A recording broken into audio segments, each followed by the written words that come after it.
Hello everyone, I welcome you all to my channel champions SSC. आज हम GK batch का lecture 25 करने वाले हैं। इस बैच को शुरू करने से पहले इस बैच के बारे में आपको कुछ बता देता हूँ। ये बैच में बुलेट पॉइंट ज़्यादा होंगे, ठीक है। इसे हम थोड़ा फास्ट करेंगे। ये बिगनर्स के लिए थोड़ा कम यूज़फुल है क्योंकि मैं इसमें डिटेल में कम चीज़ें समझाऊँगा, ठीक है। बाकी मीडियम और एडवांस लोगों के लिए काफ़ी ज़्यादा हेल्पफुल है। चलिए स्टार्ट करते हैं। आज इससे पहले हम हिस्ट्री पूरा कंप्लीट कर चुके हैं, ठीक है। आज हम पॉलिटी स्टार्ट कर रहे हैं और पॉलिटी में सबसे पहले मतलब हम मेकिंग ऑफ द कॉन्स्टिट्यूशन पढ़ने वाले हैं, क्योंकि पॉलिटी यहीं से स्टार्ट होती है, ठीक है। तो मेकिंग ऑफ द कॉन्स्टिट्यूशन में सबसे पहले हम देखने वाले हैं कि कॉन्स्टिट्यूंट असेंबली की डिमांड कब से रखी गई, ठीक है। 1934 में एम.एन. रॉय के द्वारा सबसे पहले कॉन्स्टिट्यूंट असेंबली की डिमांड रखी गई, ठीक है, या फिर कॉन्स्टिट्यूंट असेंबली की डिमांड सबसे पहले उठाई गई। एम.एन. रॉय कौन थे? जिनने सीपीआई फॉर्म किया था। सीपीआई क्या होता है? Communist party of India. ये हम पहले भी देख चुके हैं। इनने कब फॉर्म किया था सीपीआई? 1920 में, ठीक है। कहाँ? ये हम पहले भी देख चुके हैं कि इनने फॉर्म किया था। कहाँ फॉर्म किया था? ताशकंद, उज्बेकिस्तान में। और ये कहाँ जाके नॉर्मलाइज हुई? नॉर्मलाइज का मतलब क्या कि इंडिया में कहाँ पे आई? कहाँ पे जाके इन्हें थोड़ी सीट वीट मिली? नागपुर में, ठीक है। अगर हम कांग्रेस की बात करें तो 1935 में कांग्रेस ने सबसे पहले कॉन्स्टिट्यूएंट असेंबली की डिमांड रेज करी। ये दोनों ने सबसे फर्स्ट माना जाता है कि दोनों ने एक साथ रेस करी, ठीक है। आपसे दोनों पूछा जा सकता है कि मतलब अगर आपके ऑप्शन में दोनों आए तो आपको कांग्रेस को टिक करना है, और जो आए, अगर एम.एन. रॉय आए तो एम.एन. रॉय टिक कीजिए, अगर कांग्रेस आए तो कांग्रेस टिक कीजिए, और अगर दोनों आए तो कांग्रेस टिक कीजिए, ठीक है। किस क्वेश्चन में ऐसा क्वेश्चन आएगा आपसे कि पहला सबसे पहले कॉन्स्टिट्यूएंट असेंबली की डिमांड किसने रखी, ठीक है। 1936 में जवाहरलाल नेहरू ने लखनऊ सेशन में पब्लिसाइज कर दिया डिमांड को कॉन्स्टिट्यूएंट असेंबली की कि हमें तो कॉन्स्टिट्यूएंट असेंबली चाहिए। ये पूरा उन्होंने लखनऊ सेशन में पूरा रेज किया, ठीक है। और इसी के एक वो क्या बोलते हैं रिप्लाई में 1940 में क्या आ जाता है? August offer. जो कौन लाता है? ललित गो। ललित गो उस टाइम का कौन हुआ करता था? वाइसरॉय, ठीक है। Demand for constituent assembly accept कर ली जाती है अगस्त ऑफर में, बट कांग्रेस और मुस्लिम लीग के द्वारा रिजेक्ट कर दी जाती है, ठीक है। और इसी के रिजेक्शन से हम क्या लॉन्च करते हैं? इंडिविजुअल सत्याग्रह। इंडिविजुअल सत्याग्रह।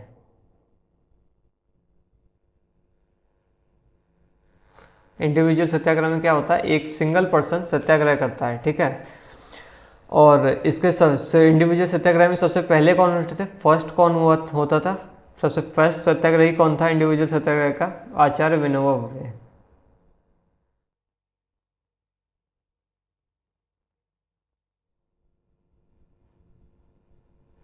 ठीक है। आचार्य विनोबा भावे फर्स्ट इंडिविजुअल सत्याग्रही थे। अगर हम बात करें कांग्रेस और मुस्लिम लीग ने इसे क्यों रिजेक्ट कर दिया था? क्योंकि ये लोग दे रहे थे डोमिनियन स्टेटस, ठीक है, स्टेटस। पर हमें क्या चाहिए था? पूर्ण स्वराज,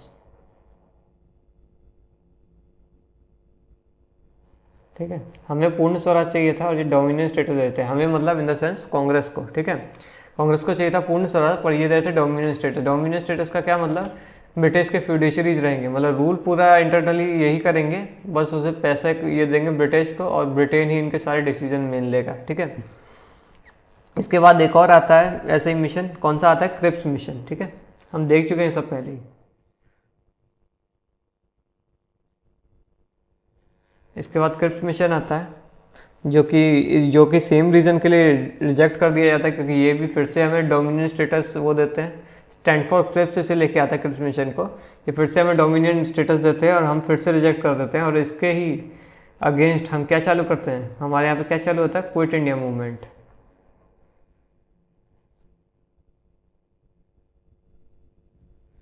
ठीक है। जिसमें गांधी जी क्या नारा देते हैं? डू और डाई,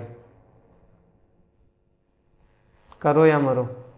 और इसके पहले दिन ही सारे जो जितने पॉलिटिशियन होते हैं सबको अरेस्ट कर लिया जाता है। इसे लीडरलेस मूवमेंट भी सही कहा जाता है, क्विट इंडिया मूवमेंट को, ठीक है।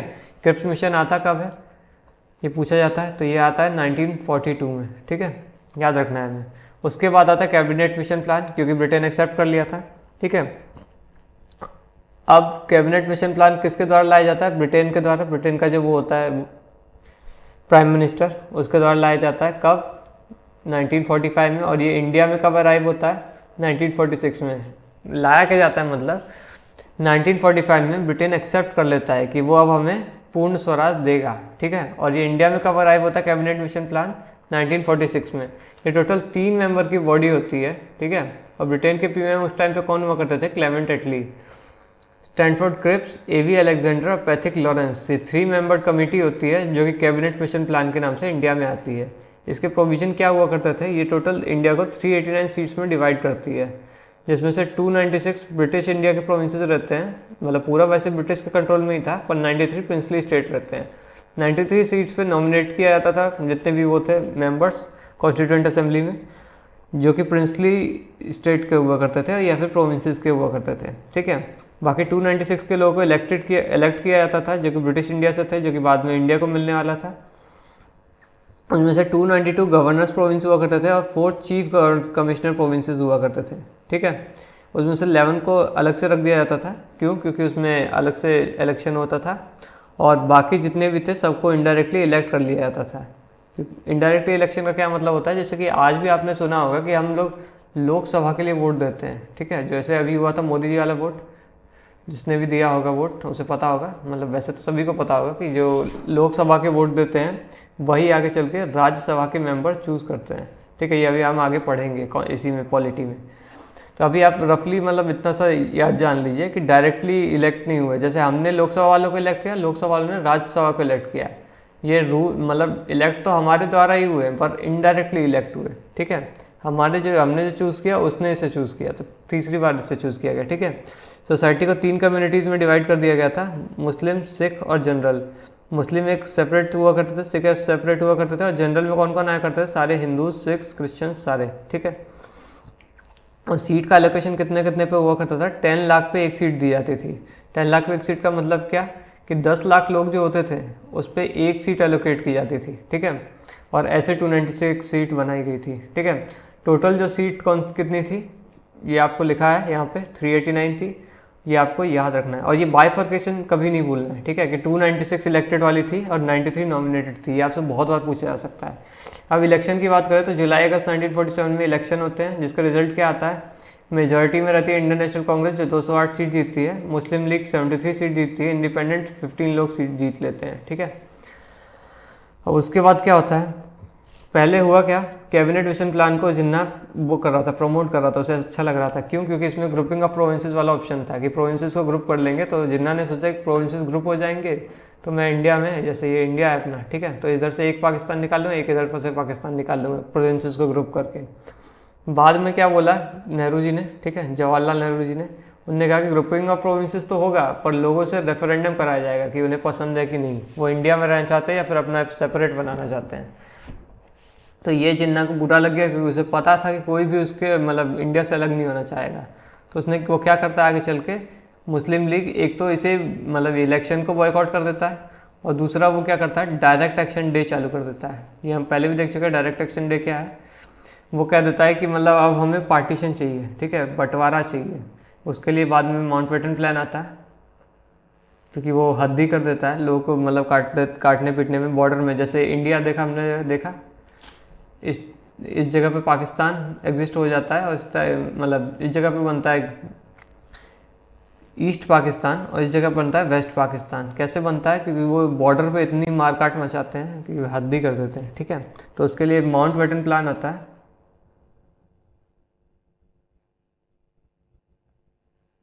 जिसे पार्टीशन प्लान के नाम से भी जाना जाता है, ठीक है। तो ये इधर इधर दो पाकिस्तान बना देता है, बीच में अपना इंडिया रहता है, ठीक है। और बाद में ये भी बांग्लादेश बन जाता है, वो खैर अलग स्टोरी है, वो हम आगे देखेंगे। तो मुस्लिम लीग बाइकआउट कर देती है, तो टोटल कितनी सीट बच जाती है 389 से 299, ठीक है। पार्टीशन के बाद 299 बच जाती है, ठीक है। अब आगे देखते हैं, अब देखते हैं कॉन्स्टिट्यूएंट असेंबली के बारे में। कॉन्स्टिट्यूएंट असेंबली 9 दिसंबर 1946 को बनाई गई, जिसकी फर्स्ट मीटिंग में 211 मेंबर आए। 211 मेंबर कौन कौन? जो भी कॉन्स्टिट्यूएंट असेंबली में कॉन्स्टिट्यूशन बनाने आ रहे थे, ठीक है। 13 दिसंबर 1946 को ऑब्जेक्टिव रिजोल्यूशन लाया जाता है जवाहरलाल नेहरू जी के द्वारा, ठीक है। और यही ऑब्जेक्टिव रिजोल्यूशन हम आगे जाके देखेंगे कि प्रीएम्बल बन जाता है, ठीक है। प्रीएम्बल भी हम आगे पढ़ेंगे, ठीक है। 22 जनवरी 1947 को जो ऑब्जेक्टिव रिजोल्यूशन जवाहरलाल नेहरू लाए थे उसे एक्सेप्ट कर लिया जाता है, अडॉप्ट कर लिया जाता है, किसके द्वारा? कॉन्स्टिट्यूएंट असेंबली के द्वारा। कॉन्स्टिट्यूएंट असेंबली में कौन थे? यही 211 मेंबर और ये जवाहरलाल नेहरू भी, ठीक है। तो वो ये एक्सेप्ट कर लेते हैं ऑब्जेक्टिव रिजोल्यूशन को और इसी को मतलब ऐसा बेस मान लेते हैं कॉन्स्टिट्यूशन बनाने का। ठीक है, अब कॉन्स्टिट्यूशन बनाने के लिए 8 मेजर और 13 माइनर कमिटीज़ में डिवाइड किया जाता है पूरे पर्सनस को।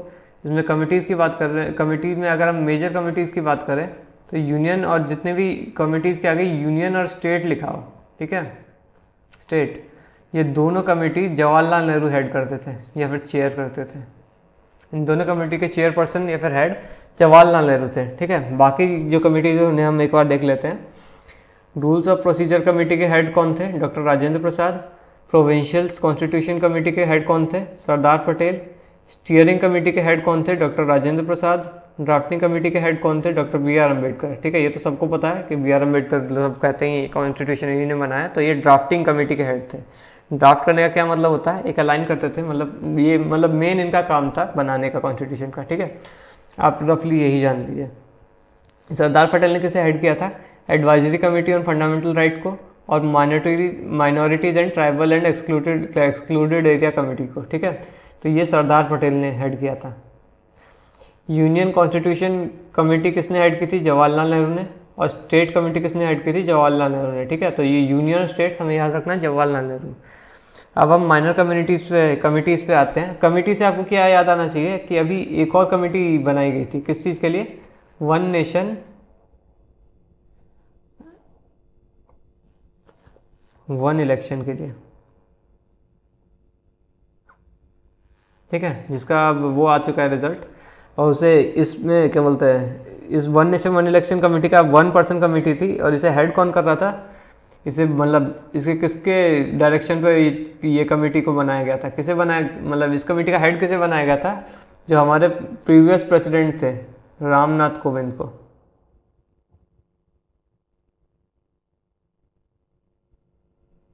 ठीक है, डॉक्टर रामनाथ कोविंद को। अब हम माइनर कमिटीज़ की बात कर लेते हैं जो कि टोटल हुआ करती थी। Committee on the function of the constituent assembly, ये जीवी मावलंकर इसे हेड करते थे। एडॉक कमेटी ऑन सिटीजनशिप, इसे एस वरणचारी हेड करते थे। प्रेस गैलरी कमेटी, इसे उषा नाथ से हेड करती थी। क्रेडेंशियल कमेटी, इसे अलादी कृष्ण स्वामी अय्यर हेड करते थे। ऑर्डर ऑफ बिजनेस कमेटी, इसे डॉक्टर के एम मुंशी हेड करते थे। फाइनेंस एंड स्टाफ कमेटी, इसे डॉक्टर राजेंद्र प्रसाद हेड करते थे। ठीक है, आगे देखते हैं। Committee on the chief commissioners provinces, इसे बी पत्ताभी सीतारामैया हेड करते थे। हाउस कमेटी को बी पत्ताभी सीतारामैया इसे भी हेड करते थे। Ad hoc committee on the supreme court, इसे एस वरदाचारी हेड करते थे। Expert committee on financial provisions, इसे कौन हेड करता था? नलिनी रंजन सरकार। ठीक है, special committee on to examine the draft constitution, इसे कौन हेड करता था? हमारे जवाहरलाल नेहरू जी। ठीक है, और कमीशन ऑन लिंग्विस्टिक प्रोविंसेस, इसे कौन हेड करता था? S K Dhar. Ad hoc committee on national flag, इसे कौन हेड करता था? डॉक्टर राजेंद्र प्रसाद। ये आपको कैसे भी नहीं भूलना है, ये याद रखना है, बहुत इंपॉर्टेंट है। Ad hoc committee on national flag. ठीक है, इसके पूछने के बहुत वाले चांस है इसी अटैम्प्ट में। आगे देखते हैं। हम बात करते हैं ड्राफ्टिंग कमेटी के बारे में। ठीक है, जैसे हेड कौन कर रहा था? भीमराव अम्बेडकर। और ये टोटल 7 मेंबर कमेटी थी। ये 29 अगस्त 1947 में बनाई गई थी। 7 मेंबर में एक तो भीमराव अम्बेडकर थे, बाकी कौन कौन था? अलादी कृष्ण स्वामी अय्यर, एन गोपाल स्वामी अय्यंकर, मोहम्मद सदुल्ला, के एम मुंशी, एन माधव राव और टी टी कृष्णमाचारी। ठीक है, इसके ड्राफ्ट की बात करें तो टोटल 12 ड्राफ्ट लाए गए। हम सिर्फ इंपॉर्टेंट वाले देखेंगे क्योंकि हम इस बैच में सिर्फ इंपॉर्टेंट चीज़ें कवर कर रहे हैं। तो पहला ड्राफ्ट कब लाया गया? 9 से 23 दिसंबर 1946। ठीक है, ड्राफ्ट क्या होता था? मतलब एक प्रोटोटाइप दिया जाता था कॉन्स्टिट्यूशन का कि ऐसा कॉन्स्टिट्यूशन बनकर तैयार होगा, अगर इसमें कोई भी चेंजेस लाने हैं तो आप बताइए। पहला ड्राफ्ट कब लाया गया? 9 से 23 दिसंबर 1946। 10वां ड्राफ्ट कब लाया गया? 6 से 17 अक्टूबर 1949। आपसे डेट कभी भी एग्जैक्ट नहीं पूछेगा, आपसे पूछेगा कि कब बनाएगा, तो आपको दिसंबर 1946 याद रखना है, अक्टूबर 1949 याद रखना है। और 11th ड्राफ्ट कब लाया गया? 14 से 26 नवंबर 1949। ठीक है, और फाइनल ड्राफ्ट कब लाया गया? 4 नवंबर 1949। फाइनल ड्राफ्ट को 3 बार रीड की गई। ठीक है, इसकी रीडिंग 3 बार रखी गई, और इसे जब इसकी 3 बार रीडिंग कंप्लीट हो गई तो 26 नवंबर 1949 को इस दिन इसे वो कर दिया गया। ठीक है, क्या कर दिया गया?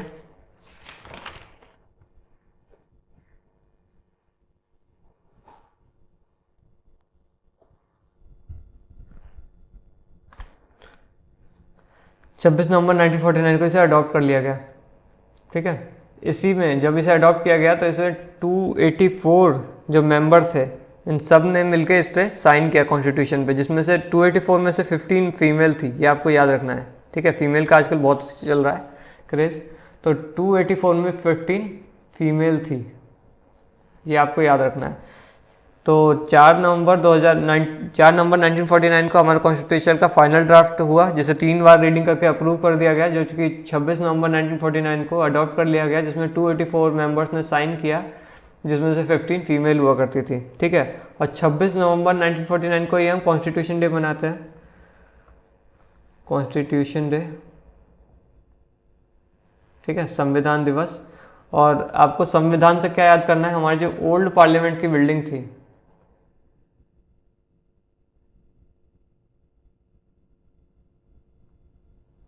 इसका नाम क्या रखा गया है अब, संविधान सदन,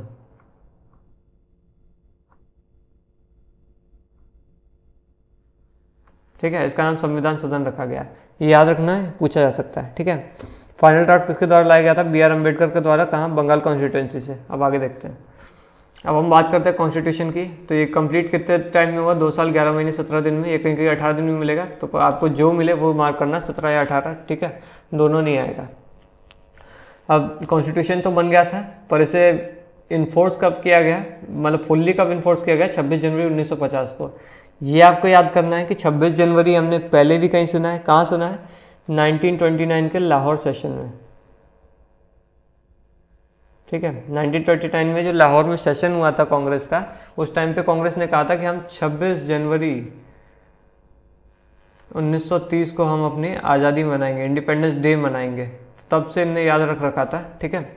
और 26 नवंबर को बन गया था हमारा, और उसके कुछ प्रोविज़न तो अर्जेंसी के कारण हमें तभी इनेक्ट करने पड़े, इम्पोज करने पड़े, जैसे सिटीजनशिप, इलेक्शन और प्रोविजनल पार्लियामेंट के, क्योंकि इलेक्शन तब हुए रहे थे हमारे कब, 1951, ठीक है, 1951 के अराउंड हमारे इलेक्शन हुए थे, 51-52 के अराउंड, ठीक है। तो उससे पहले प्रोविंशियल पार्लियामेंट जो थी यही एक्ट कर रही थी, यही एक्ट कर रही थी एज ए ओरिजिनल पार्लियामेंट, ठीक है, जब तक इलेक्शन नहीं हुए थे। और बाकी इलेक्शन के कुछ प्रोविज़न लाए गए, और बाकी सिटीजनशिप के प्रोविज़न लाना भी काफ़ी इंपॉर्टेंट हो गया था। क्यों कि पूरा आपको पता है केओस मचा रखा था इस मोहम्मद अली जिन्ना ने, पूरे धर्म में बंटवारा किया था इनने, कब, मोहम्मद अली जिन्ना ने। खैर आगे देखते हैं। तो ये अपना इस दिन इन्फोर्स किया गया 26 जनवरी 1930 के दिन, 1930 को इनने 26 जनवरी 1950 को इन्फोर्स किया गया। क्यों, क्योंकि 26 जनवरी 1930 लाहौर सेशन में बोला था कि हम इस दिन इंडिपेंडेंस डे मनाएंगे, ठीक है, इसीलिए हमने 2 महीने बाद इसे इम्पोज किया, इनेक्ट किया, ठीक है। और आपको याद रखना है कि ये क्या बोलते हैं, जब हमारा रिपब्लिक डे होता है 26 जनवरी को, क्या मनाते हैं हम, रिपब्लिक डे। इस दिन हम कौन सी सेरेमनी मनाते हैं, बीटिंग रिट्रीट सेरेमनी,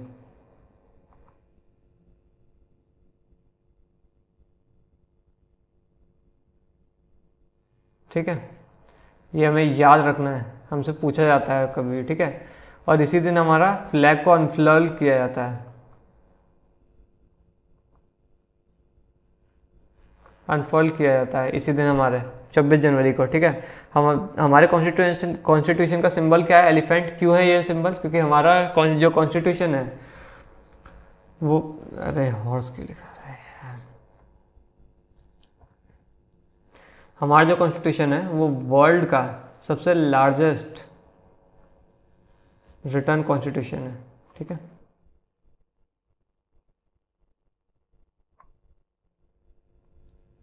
इसीलिए, क्योंकि ये वर्ल्ड का सबसे लार्जेस्ट कॉन्स्टिट्यूशन है, इसीलिए इसमें अमेंडमेंट करना काफ़ी मुश्किल है, ठीक है, इजी नहीं है।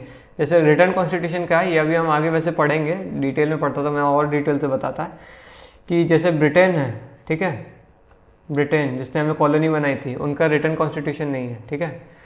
अमेरिका का रिटर्न कॉन्स्टिट्यूशन है, हमारा रिटर्न कॉन्स्टिट्यूशन है, हम लोग डेमोक्रेसी, वो भी डेमोक्रेसी ही है, बस उसमें जो हेड जो है वो रिपब्लिक नहीं है ब्रिटेन, क्योंकि उसका जो क्या बोलते हैं हेड है, हेड ऑफ द गवर्नमेंट, वो इलेक्टेड नहीं है, वो मोनार्क है, राजा है वहाँ पे आज भी, ठीक है।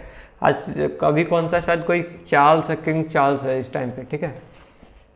अब हम डेकोरेशन की बात करें तो नंदलाल बोस और बेहोर राम मनोहर सिन्हा ने इसे डेकोरेट किया। और कैलीग्राफी की बात करें, कैलीग्राफी होता क्या है, फैंसी टेक्स्ट में लिखा जाता है, ठीक है। तो कैलीग्राफी में किसने लिखा? प्रेम बिहारी नारायण रायजादा ने लिखा इंग्लिश में कैलीग्राफी में, और वसंत कुमार वैद्य ने हिंदी में कैलीग्राफी में लिखा। ठीक है, अब आते हैं फंक्शन पे। तो कॉन्स्टिट्यूएंट असेंबली जो थी वो दो तरीके के फंक्शन परफॉर्म करती थी, एक तो एज अ कॉन्स्टिट्यूशन मेकर और दूसरा एज अ लॉ मेकर। ठीक है, कॉन्स्टिट्यूशन मेकर तो आपको पता ही है कि संविधान बनाने के लिए, और लॉ मेकर किस लिए? ताकि वो क्रिमिनल लॉज और जो अदर लॉज है, जो भी और भी लॉज जो इंपॉर्टेंट है वो लॉज बनाने के लिए। ठीक है, जैसे आपने देखा होगा IPC वगैरह, तो उस सब के लिए। तो जब एज अ कॉन्स्टिट्यूएंट असेंबली वो लोग ट्रीट करते थे, परफॉर्म करते थे एज अ कॉन्स्टिट्यूशन मेकर, तब टेम्प्रोरी प्रेसिडेंट उनके हुआ करते थे सच्चिदानंद सिन्हा। ठीक है, सच्चिदानंद सिन्हा टेम्प्रोरी प्रेसिडेंट क्यों हुआ करते थे? क्योंकि तब इलेक्शन नहीं हुआ था। ठीक है, जब इलेक्शन हो गया तो इलेक्ट हो गए कौन? राजेंद्र प्रसाद, और ये परमानेंट प्रेसिडेंट बन गए एज अ कॉन्स्टिट्यूएंट असेंबली के। ठीक है, जब एज ए लॉ मेकर जब ये परफॉर्म करते थे तब इनके प्रेसिडेंट कौन हुआ करते थे? GV मावलंकर, और वाइस प्रेसिडेंट कौन हुआ करते थे? VT कृष्णमाचारी और HC मुखर्जी। ठीक है, अब हम कॉन्स्टिट्यूशनल या फिर लीगल एडवाइज़र की बात करें, जो कौन थे? BN राव थे, और इसके चीफ ड्राफ्ट्समैन कौन हुआ करते थे? SN मुखर्जी। ठीक है, अब हम इंपॉर्टेंट डेट्स को देख लेते हैं, कौन कौन सी इंपॉर्टेंट डेट्स हैं। काफ़ी ज़्यादा इंपॉर्टेंट डेट है जितने भी है। 22 जुलाई 1947 को नेशनल फ्लैग अडॉप्ट किया गया, याद रखना है आपको, सपने में भी याद रखना है, ये इतना इंपॉर्टेंट है। ठीक है, मई 1949 को कॉमनवेल्थ मेंबरशिप इंडिया ने रिटेन की। ठीक है, आगे देखते हैं।